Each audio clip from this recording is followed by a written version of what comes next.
Okay, aku just nak share sikit lah cerita lah tentang diri kita ni sebagai manusia. Okay, tentang kenapa tiap-tiap minggu aku mesti nak kayuh sikit atas 100 km 3, 4, 5 jam atas basikal. Kurang-kurangnya seminggu mesti sekali. Dia macam ni lah. Okay, aku panggil benda ni macam small adventure lah, ataupun orang boleh panggil me time ke, healing time ke, untuk diri kita sebagai manusia. Okay, kita kan sebagai manusia dah stres dengan kerja, dengan komitmen. Tapi komitmen janganlah mengeluh, itu amanah kita demi keluarga, demi anak-anak. Dia stres tau dengan kerja atau sebagainya. Jadi sebagai manusia, kita perlukan satu time, me time kan, untuk diri kita sendiri.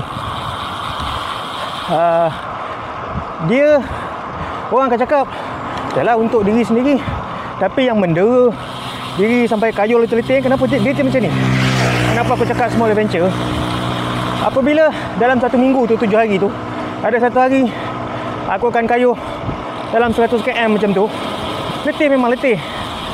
Tapi benda ni apabila ada, dia membuatkan diri kita ni automatically ada sedikit motivasi. Okay, motivasi tu macam mana tau? Sebab kita ni manusia memang dah terlatih tau, tindakan refleks kata.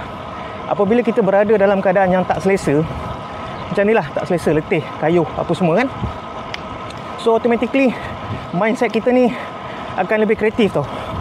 Kita akan fikir macam mana nak tangani keadaan tak selesa tu, macam mana nak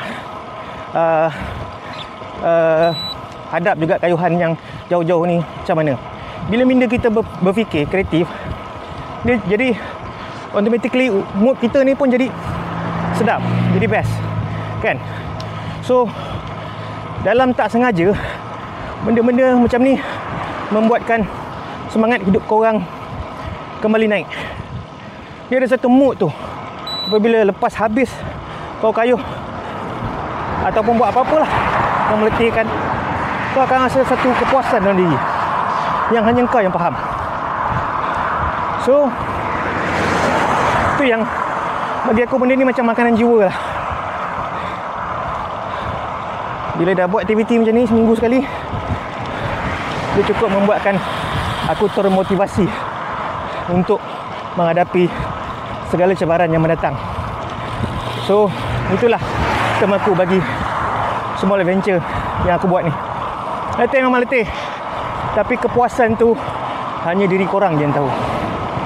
Okay. Itu je lah cerita untuk diri aku.